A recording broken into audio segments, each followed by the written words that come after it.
യാമങ്ങൾ തോറും പ്രാർത്ഥനയെ പ്രണയിച്ചോരിതുപോലൊരു ജന്മമുണ്ടോ?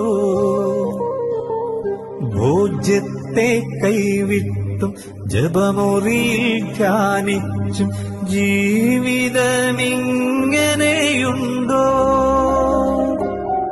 കണ്ണീരിൽ മുങ്ങുമ്പോൾ കഥനത്തിൽ താഴുമ്പോൾ സഖിയായി ഞാനാരെ തിരയും?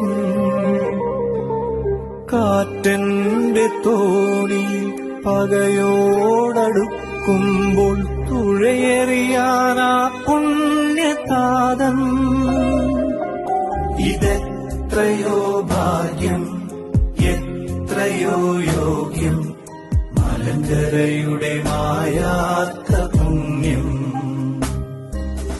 കഥയല്ലിതു പതിയന്റെ വ്യഥമാറിയ ചരിതം.